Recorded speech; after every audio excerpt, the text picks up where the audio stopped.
Yeah. Tell us about the Abhiramapuram family's get-together. Well,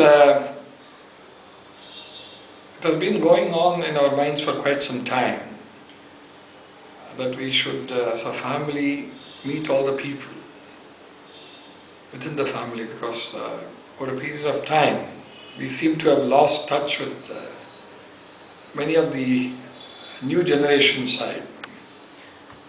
While we tend to talk about the old happenings, we seem to be missing out on the new developments.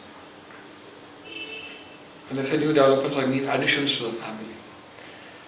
So in retrospect, I thought we should have a get-together, and I should embark on a small project of preparing a family tree.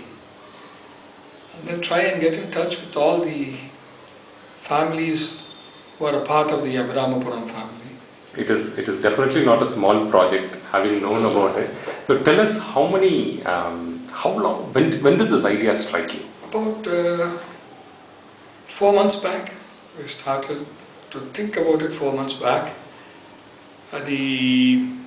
Probably what acted as a trigger or a catalyst would be the function which we conducted for Pennalam, the inauguration function. One of my cousins came and said, "Why not we people all meet?"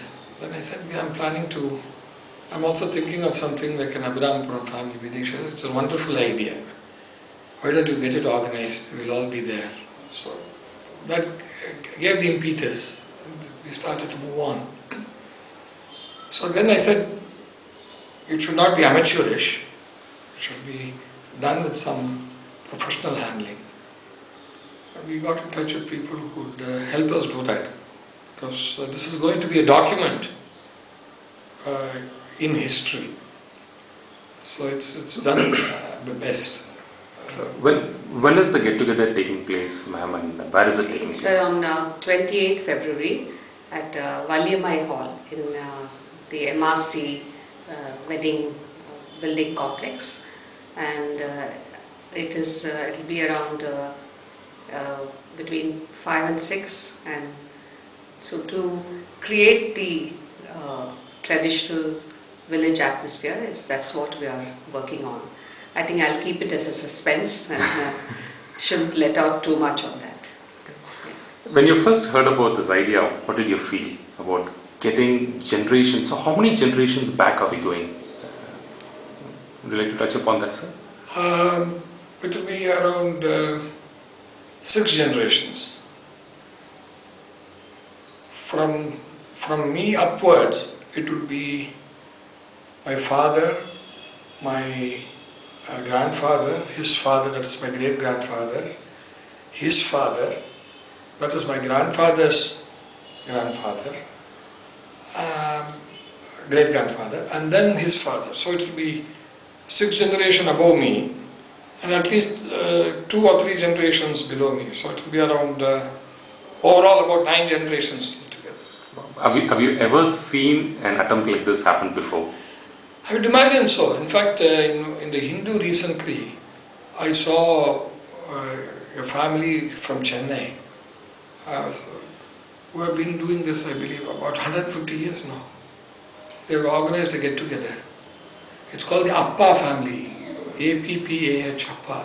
Mm-hmm. They were in Godown Street or in Chennai 1.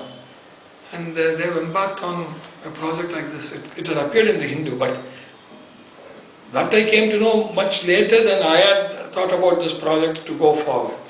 That only added some more thought process. See, that these things are all possible, and people really want to find out their roots. That's right. I met a guy the other day from South Africa, Tirupati Ramamurthy Govindan, whose name has become Govendar, because the Africans have changed it to. He has come all the way to find out his roots. He wants to go back in time to find out where his father and his forefathers all started from India. Now he has come to Chennai, he wants to go to Tirupati. He speaks Tamil, of course, but he wants to identify his father. This would happen to people who have settled abroad. It's also happening to people who are in India now to get to know their roots. And where is Abhiramapuram village? Abhiramapuram village is around 280 kilometers from Chennai. It is a part of the erstwhile undivided Tanjore district, now which has been trifurcated. This part of the village, Abhiramapuram, comes under Tirudai Marudur Taluk, Tanjore district. And the Abhiramapuram in Chennai, any connection? I think my grandfather, who hailed from Abhiramapuram, who bought extensive lands in Chennai at that point of time, he had named it as Abhiramapuram. Likewise, he also named another colony called Shankarapuram. Both are very nearby and they coexist. Recently, you made a trip to Mailadurai, where you went to a very old house and where ancestors used to live. Do you want to walk us through that experience?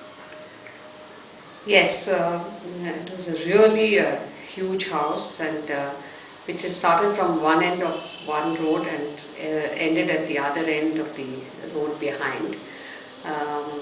They have retained most part of the old house, and we were surprised to see all the old photographs of his great-grandfather. I think that was the first time we set eyes on it, and that really excited us. So we're really looking forward to putting it I wanted to ask your reaction. You're seeing your great-grandfather's, how he looks like for the first time in your life. Yeah. Explain that moment. I think it was, you normally expect something to happen in terms of viewing a photograph. You expect somebody to be of some figure or shape. When I saw the photograph of my great-grandfather, immediately I was reminded of my uncle in his younger days, who had a striking resemblance of my great-grandfather. In fact, I raised it with my father this morning and said, "Have you seen the photograph of your grandfather?" And he said, "I vaguely remember." Then I said, "I saw it and I found that he is exactly, your elder brother is exactly a replica of him." Mr. Krishnamurti. Mr. Krishnamurti, who is during his younger days. And the another photograph which we have given to you, you would find that there is a group photo. In the group photo, my great-grandfather is standing in the last row. So we need to now establish what connection the group photo is, and if he has been that young, this group photo should be aging back to the early part of or late part of the 18th century. Wow. We should look at that and find out who's who seated in that, and try and trace the relationship. That's going to be a major issue in terms of challenge. And finally, sir, a message to people who might be watching this video where they may have connections around. What would be your message to possible family members who might get to watch this video? It's a simple message: know your roots. It's good to know your roots and know from which stock you hail from, because these families have had a long range of tradition and value. In the present context, there's a lot of value erosion. Once you know that you come from a certain family background, that's what says what stock you are. So this is what people should know. We come from this family, and this is how we should conduct ourselves. And yours, ma'am? Well, I'm proud to be associated with this project. Okay, good. Thank you so much. Thank you.